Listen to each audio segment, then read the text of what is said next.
One of the positive things was that you kind of got a chance to see yourself and maybe see some things. So what did you see on the videos that you feel like you learned a lesson or you learned something from? Okay, so certain words I have to go and look up the meaning to whenever they make me feel some type of way. That's what I learned from there. So a lot of people told me that I was combative. But two very big things that I learned watching those videos back and listening to the comments. Because I read them all. I'll tell you what, the comment section be something else, right? Right.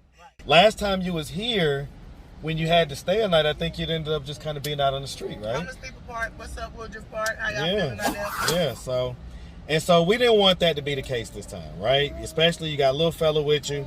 I certainly wasn't gonna be comfortable with that, right? So of course, you know, we went half on the room and was able to get you something that's real close. That fella right here. Hey, listen, it's the people. It's the people that send money. It's the people that donate.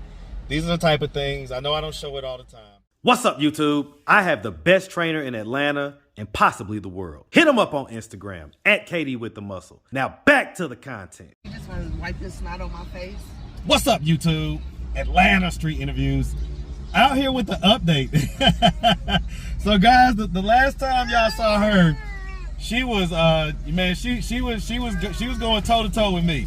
All right, she wasn't backing down to nothing. Yeah, is that what you was referring to earlier? There was a lot going on in childhood. Now, I done said one time I'm not going to incriminate nobody. Don't ask me nothing else. Well, and see, here's the thing. So I have a way of asking questions. No. You gotta listen to me now. You manipulate. So, do you feel like quitting the job in May to help your 17-year-old daughter take care of her child? Do you feel like that's overcompensation for the fact that you feel guilty for not being, you know, the best mom earlier? No, I don't. So you feel like it's the right thing to quit your job when because that's my minor child. She wasn't an adult, she's a minor. Well, I'm asking, would you support it though? Hell no. Hell no. Why not? Because I don't want to. But I mean, obviously you think it's important for a dad to be in a life. If it was, because you had her dad raise her. If it was, they ain't finna get that baby to nobody sleeping on the couch. They ain't finna get the state ain't finna get that baby to her and she's sleeping outside. Huh?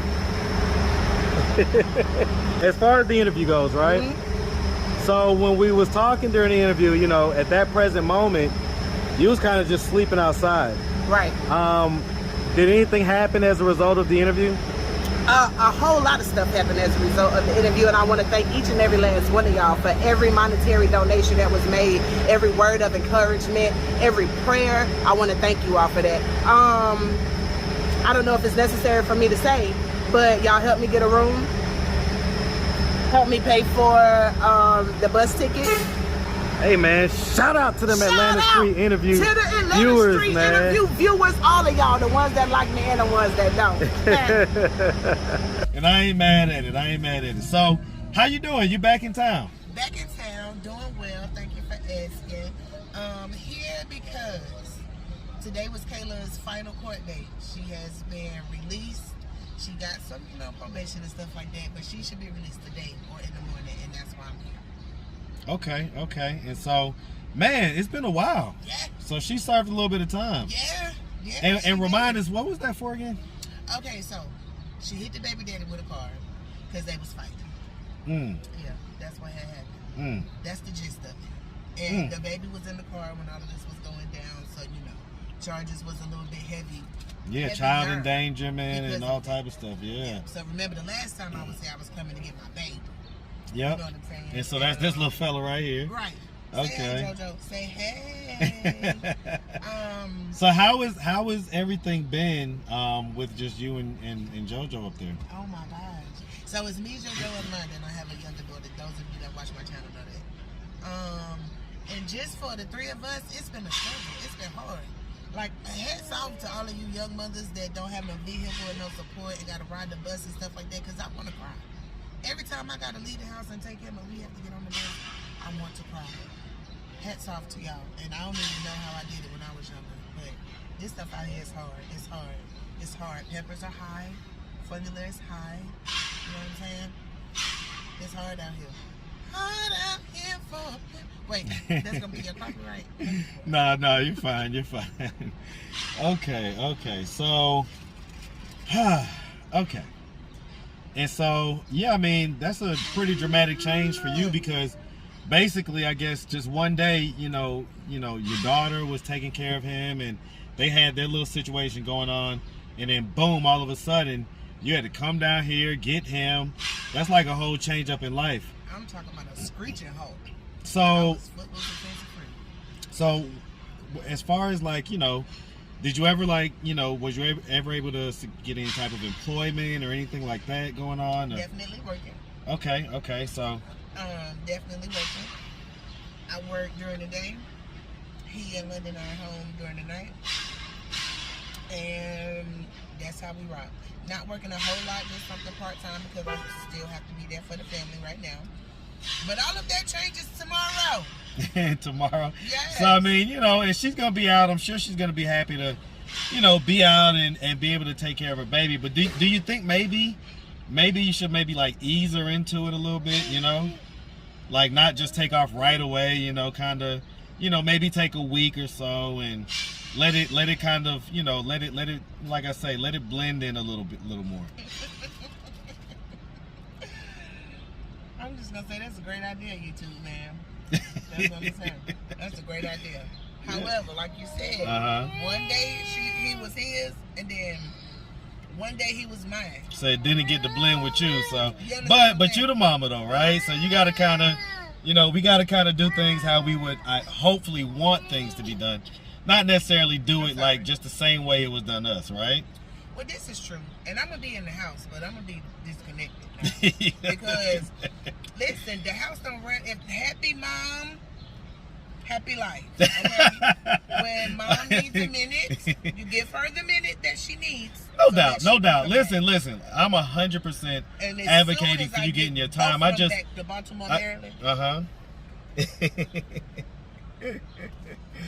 Okay, and so one of the things that you had said earlier was that from being on the videos, yeah, there was some drama with the family and all like that, but one of the positive things was that you kind of got a chance to see yourself and maybe see some things. So what did you see on the videos that you feel like you learned a lesson or you learned something from? Okay, so certain words I have to go and look up the meaning to whenever they make me feel some type of way. That's what I learned from there. So a lot of people told me that I was combative. To me, combative meant that I just like to argue. And I don't just like to argue, but you're not about to just put your mouth on me any kind of way. So I really had to look into being combative, what comes along with being combative, what causes people to be combative. And to a certain extent, I was being combative because I felt like it was some stuff that why we talking about that? But at the same time, I did agree to the interview. Also, in conversation and watching the videos back, somebody said admitting something is not 100% telling the truth. Just because you admit to something is not telling the truth. Something like that was in one of the comments, and I was like, well, I tell my truth all the time. But it wasn't coming from a place of wanting you to know the truth. It was coming from trying to prove my point, if that makes any sense. Yeah. Right? Yeah. So the energy that was coming along with it wasn't like I was telling the truth. It was more so being boastful, maybe. I don't know if that's the right word either that I'm looking for. But anyways, those two, being combative and learning how to stand in the absolute truth of what the situation is, were two very big things that I learned watching those videos back and listening to the comments. Because I read them all. I'll tell you what, the comment section be something else, right? Right. And but you like you say, there's a lot that you could also learn from the comments. Right. And so yeah, I mean, one of the cool things about these videos and these interviews is that you get a chance to see yourself, so I get a lot of people that come back and tell me, oh man, I saw this about myself, I saw that. It was a chance to like hold up a mirror to myself and allow me to make a couple of adjustments. And so I'm happy that was one of the outcomes from that. So. Yeah. Somebody else was like, "Oh, she want to start a channel. It ain't gonna be that easy," and it's not. Tell them again. It's not. It's not because everybody seems to think that who you wanna. You have to be careful dealing with the world because you can't care. Number one, what's being said. You got thin or delicate skin. Stay out from in front of the camera. And two, you really have to be authentic. Like, especially for vlogging. Like, what you do, just being an interviewer, a whole lot of your personal life is not, so much important for what you do. But if you're going to vlog or have a channel like that, there's no way to hide from that. There's no way to hide exactly who you are. Your authentic self. You can get in front of the camera and be whoever you want to be in that square. Mm-hmm. But there's really no way to hide who you really are when people know who you really are. Yeah. And that was something I had to come to terms with. There was things I didn't want to talk about, like having Section 8 and using food stamps and stuff like that, because the world is so cruel. And it's embarrassing a little bit. But so I didn't want to talk about that. But there's no way for me to vlog and be honest and be my authentic self without bringing those things up. Yeah, no, that's true. That's true. So okay. Yeah. And so what's the name of your channel again? Sipping Sugar Water. Sipping Sugar Water. And so have you reached 1,000 subscribers already? I have not, because I have been inconsistent. Inconsistent? All right. Well, listen, man. Y'all go subscribe, man. Sipping Sugar Water all day long. Gang, yes, Sugar sir. Water. Okay, and so at this point, so one of the things, right? People ask me, from time to time, well, hey, what do you do with the cash apps that you get, this and that and the third, right? Mm-hmm. First of all, I don't get a whole lot of cash apps. That's the first thing, right? But for the people that do cash app me, and I definitely appreciate it. But these are the type of things that it goes towards. So you basically, didn't anticipate having to stay over the night. You thought that you was going to be able to basically come down here, they was going to slam the gavel down, and then she was going to walk out, and you guys are going to go back home. Well, at least by sometime this evening. You know what I'm saying? Right. Because probation has to be transferred back to Baltimore and all this other stuff. And so it's a lot of paperwork and stuff, and so, it's just a process and it takes time.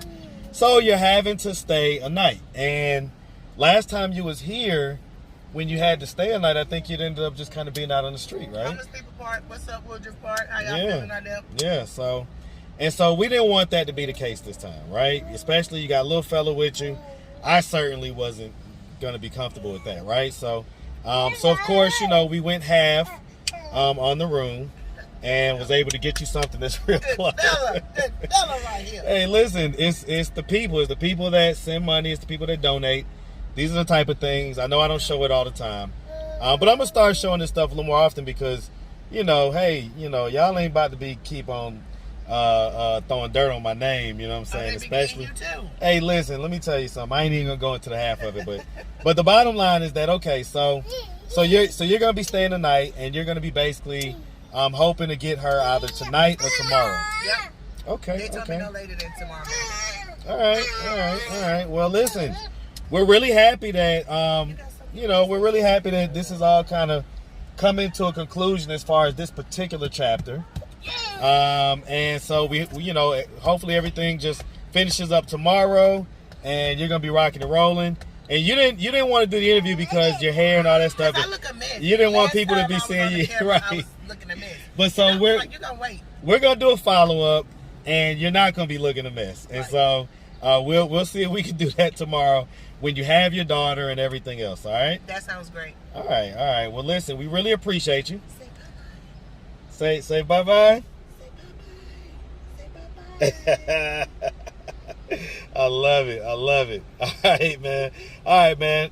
Y'all make sure y'all have a good one, all right? Let's get you up to this hotel.